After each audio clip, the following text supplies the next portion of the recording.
Previously written in the comments section by YouTube celebrity Mike the Cop. I'll tell you what. Make one statement based on objective fact that you're asserting means that the police as a whole are corrupt. Challenge accepted. Today, I will show you that a police officer is statistically more than 12 times as likely to commit a crime in any given year than a private citizen. Ladies and gentlemen, welcome to Exposing Political Corruption.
As I've repeatedly said on this channel, I never stop searching for evidence of government corruption.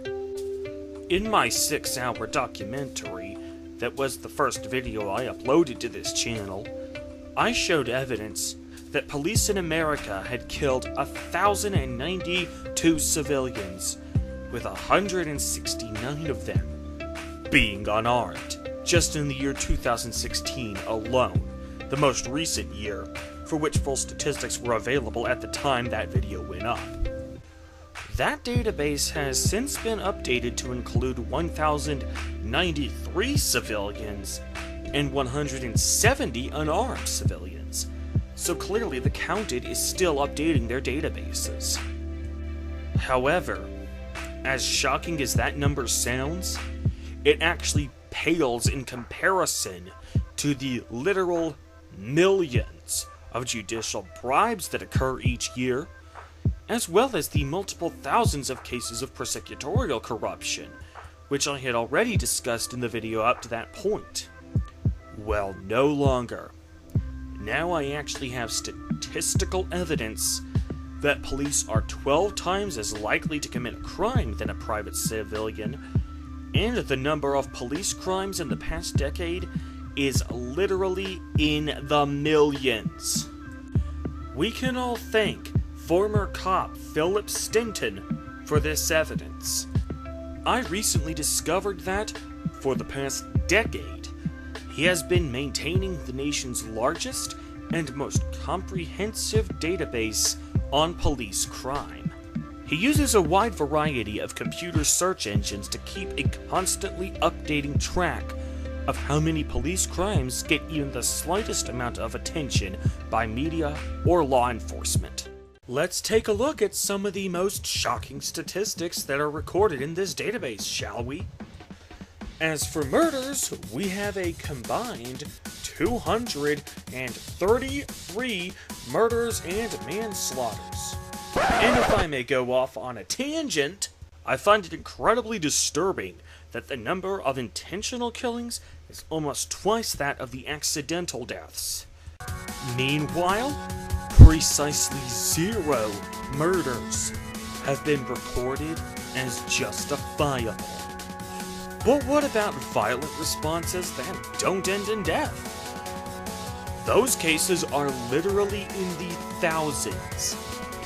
We've got 554 cases of intimidation, 802 cases of aggravated assault, 1,258 cases of domestic violence. Remember that point, it will become important later on. And a whopping 1,418 cases of simple assault. Add them all up, and that comes out to more than 4,000 cases of assault and battery by cops. Oh, but that's just the tip of the iceberg.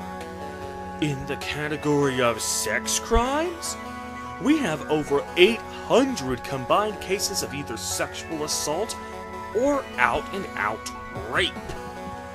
But what about cases of actual bona fide corruption? That's what this channel is dedicated to, right?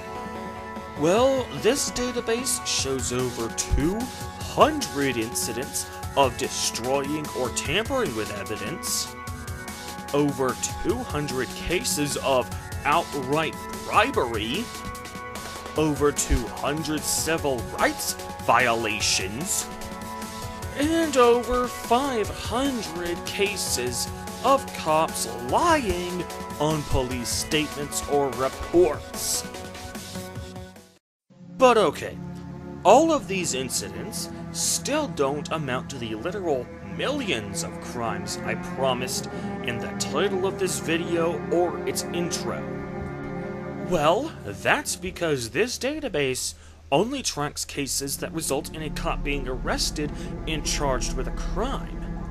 On the one hand, that may explain why his database reports 0 justifiable homicides. On the other hand, it clearly doesn't give us a very accurate picture of the grand scope of police crime in this country. In an interview with Vice News, Stinson explains that he does it that way because it's modeled after the same system that the FBI uses to track the crimes of civilians. So we're putting the two demographics on a level playing field. So to understand just how widespread cop crime is, we need to know two figures. How many cops are arrested and or charged with a crime, and approximately what percentage of police crimes actually result in an arrest. Once we have those two variables, it's a simple case of plugging them into our equation and solving for X. The closest estimates we have come from the National Center for Women and Policing.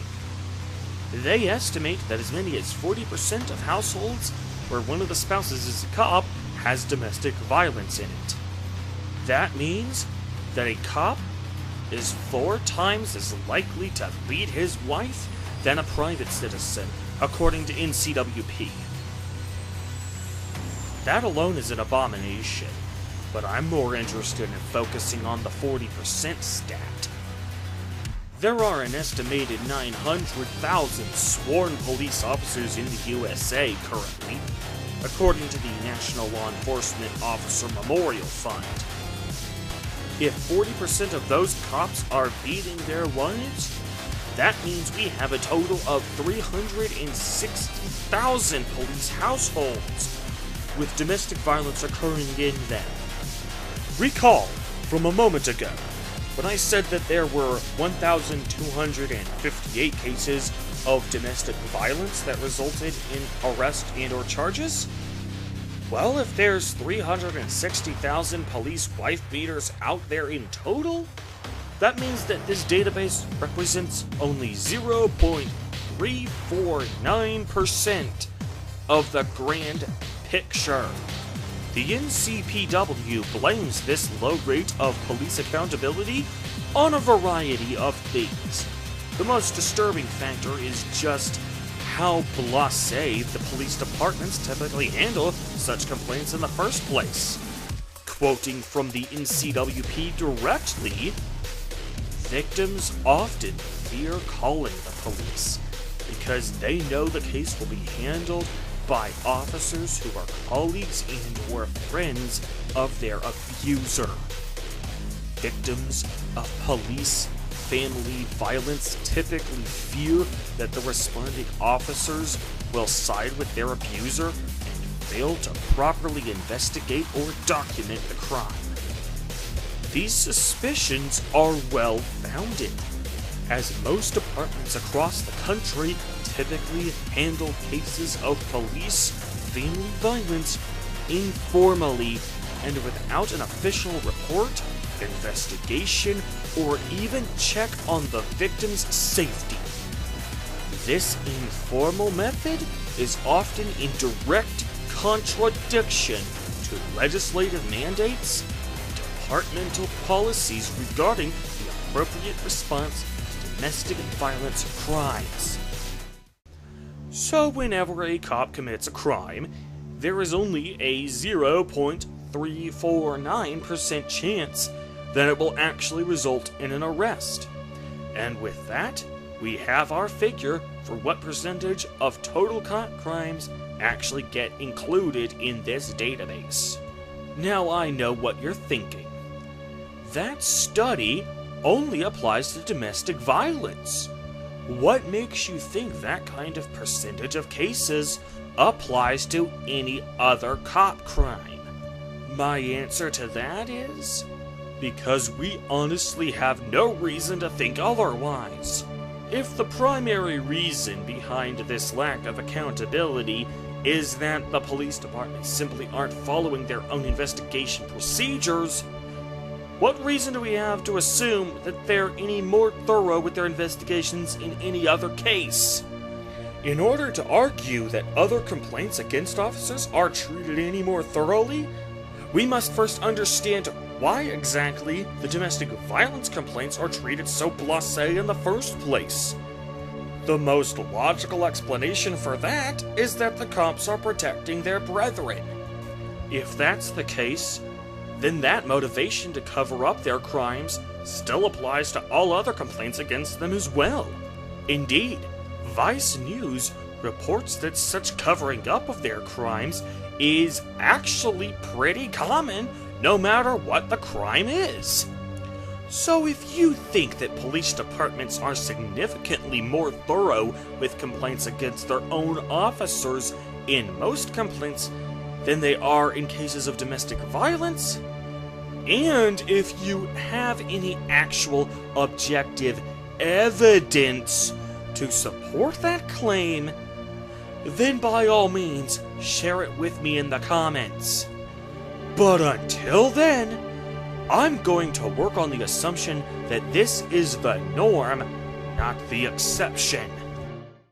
Anyway, Henry Wallace's database has a grand total of 9,088 cop crimes that resulted in an arrest from 2005 to 2013. Plugging in our variables, we get a grand total of more than 2.6 million cop crimes. 2.6 million.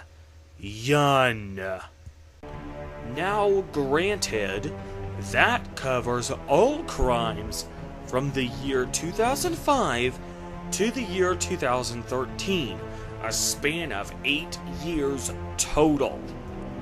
To prove my initial claim that a cop is 12 times more likely to commit a crime than a civilian, we need to have both demographics measured using the same standards. Civilian crimes are tracked by the FBI on a year-by-year basis, so we need to find out how many cop crimes are committed each year. Taking the 9,088 cop crimes total and dividing it by 8 years, we get an average annual cop crime of 1,136 cop crimes per year. At an arrest rate of 0.349%, that means the total number of annual cop crimes comes out to an estimated 325,500 annual cop crimes. But we're still not ready to directly juxtapose cop crimes with civilian crimes. After all, it should be a matter of common sense that civilians are going to commit more crimes than cops, since there are obviously fewer cops in this country than there are people, because duh! So instead of comparing the total crimes per year, we instead need to compare the per capita crimes per year. If there are 900,000 cops in the USA, that means we can simply take the total estimated annual cop crimes and divide it by 9 to get the annual cop crimes per 100,000 people.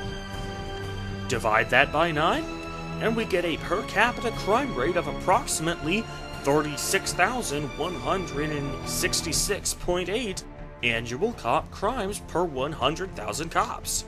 The FBI's report on the crime statistics report that 386.3 violent crimes per 100,000 civilians and 2,450.7 property crimes per 100,000 civilians were committed in the year 2016, the most recent year for which full statistics are available.